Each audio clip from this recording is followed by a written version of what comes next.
కోడుమూరు నందు బేడాపుడి సంఘం కాలనీలో గత ప్రభుత్వాలు ఎత్తనేమి ఇప్పుడున్న ప్రభుత్వం ఎత్తనేమి బేడాపుడి సంఘం జరుగుతున్న అన్యాయం పైన ప్రతి పార్టీలు సానుభూతిగా తమకు ఇచ్చిన మాటలు నిలబెట్టుకుంటామని చెప్పారు. గత 20 సంవత్సరాలు అవుతున్నా కూడా ఇక్కడ వేసిన గొంగడి అక్కడే ఉంది. మా బిడ్డల భవిష్యత్తు అధోకరంగా మారిపోవడం జరిగింది. దానివల్ల ఈ సమాజం ఎంత టెక్నాలజీ పెరిగిపోతున్నా కూడా ఎంతో భారతదేశం ఉన్నత స్థాయికి ఎదుగుతుందని చెప్పి కేంద్రంలో ఎత్తనేమి, రాష్ట్రంలో ఎత్తనేమి, పాలకులు ఎత్తనేమి, ప్రభుత్వాలు ఎత్తనేమి గొప్పలు చెప్తున్నాయి. కానీ నేటి వరకు దుర్భాగ్యమైన విషయం ఏంటంటే, బాధకరమైన విషయం ఏంటంటే, బుడగ జంగాలకు న్యాయబద్ధమైన షెడ్యూల్ కులాల ఎస్సీ రిజర్వేషన్ హక్కులు ఆంధ్రప్రదేశ్లో ఇవ్వకపోవడం, వాటిపైన ఒక కమిషన్ ఏర్పాటు చేసి 2 దఫాలుగా నివేదికలు ఇచ్చినా కూడా కేంద్రంలోనే ముడిపడి ఉండడం ఇది బాధాకరమైన విషయము. కాబట్టి గౌరవ ముఖ్యమంత్రి వర్యులు నారా చంద్రబాబు నాయుడు గారు అప్పుడు కూడా 22/10/2012లో కూడా ఆయన లేఖ రాశాడు. అప్పుడున్న కిరణ్ కుమార్ రెడ్డి గారికి కూడా మీకు తక్షణమే న్యాయం చేయాలి ఈ బుడగ జంగాలకు. తెలంగాణలో బుడగ జంగాలు ఎస్సీ ఉండి ఇక్కడ లేకపోవడం ఏంది, ఉన్న రిజర్వేషన్ తీసివేయడం ఏంటి అని చెప్పాడు.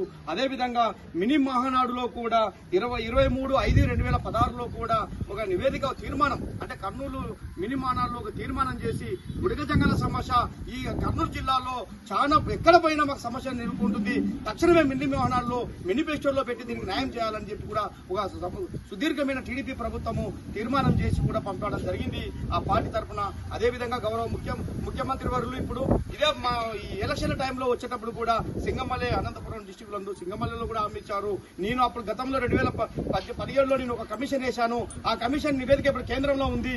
మా ప్రభుత్వం వచ్చిన వెంటనే మేము కేంద్రంలో మా ఎంపీలతో మాట్లాడి న్యాయం చేస్తానని చెప్పి గౌరవ ముఖ్యమంత్రి గారు చెప్పారు. అదేవిధంగా ఇదే యమునూరు నందు అదేవిధంగా మాట చెప్పాడు. అదే నందికొట్కూరు ప్రాంతంలో కూడా మాట చెప్పాడు. ఇది అల్లా చంద్రబాబు గారు చెప్పారు. కాబట్టి అదే ఈ విధంగానే కాకుండా గౌరవ డిప్యూటీ సీఎం గారు అయినటువంటి పవన్ గారు కూడా మనకు ఖచ్చితంగా న్యాయం చేస్తారని చెప్పి ఆయన కర్నూలు పర్యటనకు వచ్చినప్పుడు మొట్టమొదటిసారిగా అరే బుడగ జంగాలంటేనే ఒక నాంది, ఇవాళ సినిమాలు ఇవాళ నడుస్తున్నామంటే మీ బుడగత నాందే కదా అని ఆయన స్టెప్ కూడా వేయడం జరిగింది. ఇదే కర్నూలు ప్రాంతంలో పశువుల దగ్గర ఆయన మీటింగ్ లో కూడా ఈ సందర్భాన్ని తెలియజేసుకుంటాను. అదేవిధంగా కాకుండా విశాఖపట్నం మీటింగ్ లో కూడా బుడగ జంగాలకు రిజర్వేషన్ లేకుండా అన్యాయం జరుగుతుందని చెప్పాడు. అదేవిధంగా హైదరాబాద్ లో కూడా బుడగ జంగాలకు అని చెప్పి తనదైన శైలిలో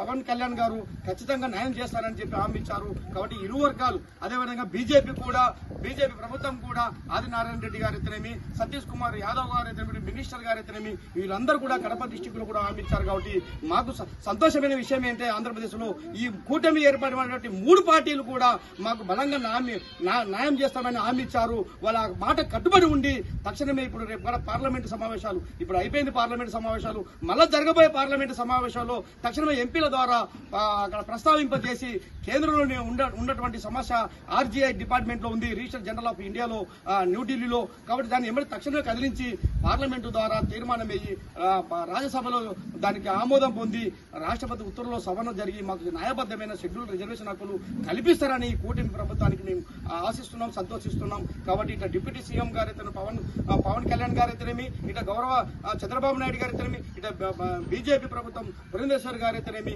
ఈ రాష్ట్రంలో మాకు ఇచ్చిన మాట 3 నిలబెట్టుకుంటాలని చెప్పి